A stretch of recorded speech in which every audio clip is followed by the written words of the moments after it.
Hello viewers, আসসালামু আলাইকুম। আজ আমি যে বিষয় নিয়ে কথা বলবো সেটি হলো কীটনাশক বিষক্রিয়া। এটি গবাদি পশুর জন্য একটি ভয়াবহ মারাত্মক রোগ। এই রোগ থেকে মুক্তির জন্য আমাদেরকে আগে থেকেই সতর্ক থাকলেই এই রোগ থেকে মুক্তি থাকা সম্ভব। তবে যদি কোনো কারণে হয়ে যায় তাহলে সেক্ষেত্রে কিছু পদক্ষেপ গ্রহণ করলেই প্রাণীটি সুস্থ করা সম্ভব। আজকে আমরা জানবো কীটনাশক বিষক্রিয়ার কারণ, লক্ষণ এবং চিকিৎসা সম্পর্কে। কীটনাশক বিষক্রিয়া কারণ হলো খাদ্যশস্যের পোকামাকড় ধ্বংস করার জন্য বিভিন্ন প্রকার ক্লোরিনেটেড হাইড্রোকার্বন ঔষধ যেমন ডিডিটি, এলড্রিন, ডায়ালোড্রিন, বিএইচসি, মালাথিওন ইত্যাদি ব্যবহার হয়। প্রাণী বাহ্যিক দেহের পোকামাকড় যেমন আঠালি, উকুন, মাইটস ইত্যাদি ধ্বংস করার জন্য অর্গানোফসফরাস জাতীয় ঔষধ, মালাথিওন, প্যারাথিওন ও কার্বনেট জাতীয় ঔষধ যেমন সেভিন ব্যবহার হয়ে থাকে। উভয় কারণেই প্রাণীর বিষক্রিয়ায় আক্রান্ত হতে পারে। তাহলে প্রাণীর শরীরে যদি কীটনাশক জাতীয় ঔষধ ব্যবহার করা হয় এবং প্রাণী যদি মিশ্রিত খাবার খায় তাহলে সেক্ষেত্রে প্রাণীর কীটনাশক বিষক্রিয়া হতে পারে। কিভাবে বিষক্রিয়া হয়?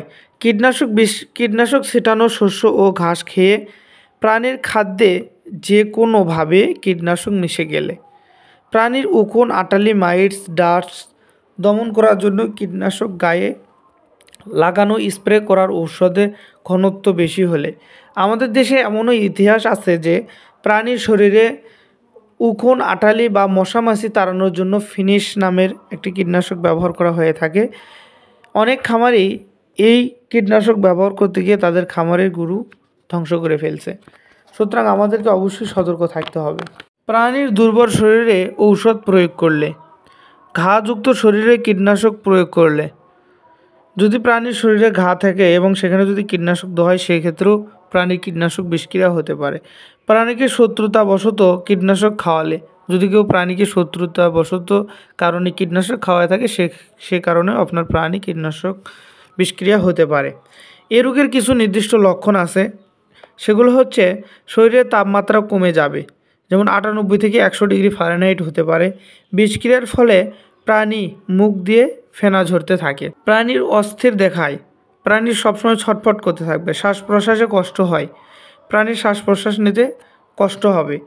তীব্র ডায়রিয়া দেখা দেয়, চোখের অক্ষিতারা সংকুচিত হয়, পেশির কম্পন ও খিঁচুনি হয়, প্রাণীর পেট ফেঁপে যায়, পেট ব্যথা করে, প্রাণী দুর্বল হয়ে পড়ে এবং মাটিতে শুয়ে পড়ে। তীব্র বিষক্রিয়ায় প্রাণী কয়েক ঘন্টার মধ্যে মারা যায়। প্রাণীর বিষক্রিয়া যদি তীব্র আকার ধারণ করে তাহলে সেক্ষেত্রে প্রাণী মারাও যেতে পারে। এ রোগ নির্ণয়ের কিছু উপায় আছে, সেগুলো হচ্ছে বিষ মিশ্রিত খাবার খাওয়ানোর ইতিহাস ও বৈশিষ্ট্যপূর্ণ লক্ষণ দেখে বিষক্রিয়ার রোগ নির্ণয় করা যায়। এছাড়া যে খাবার খেয়ে প্রাণী বিষক্রিয়ায় আক্রান্ত হয়েছে সে খাদ্যবস্তু পরীক্ষাগারে পরীক্ষা করে এ রোগ নির্ণয় করা যায়। চিকিৎসা: মাঝারি প্রাণীর জন্য 150 থেকে 200 কেজি প্রাণীর জন্য ইনজেকশন ট্রোপিনভেট একমি কোম্পানি অথবা অ্যাট্রোভেট টেকনো কোম্পানি অথবা অ্যাট্রোপিনভেট এটি কেমিস্ট কোম্পানির। এগুলোর যে কোনো একটি ইনজেকশন 10 মিলি করে 10 সিসি মাংসে এবং 10 সিসি চামড়ার নিচে এবং 10 সিসি শিরায় প্রয়োগ করা যেতে পারে এবং সে সাথে ডেক্সট্রোস্লাইন এটি দেওয়া যেতে পারে। সে সাথে 10 মিলি অ্যান্টিহিস্টামিন যেমন ডেলার্জেন বা অ্যাস্টাভেট এগুলো যে কোনো একটি ইনজেকশন মাংসপেশিতে দেওয়া যেতে পারে। সে সাথে 10 থেকে 12টি হাঁস মুরগির ডিম ভেঙে সাদা অংশ খাওয়ানো যেতে পারে, খাওয়ালেও ভালো ফল পাওয়া যায়। এ পর্যন্ত ভালো লাগলে লাইক, কমেন্ট, সাবস্ক্রাইব করবেন। ধন্যবাদ সবাইকে।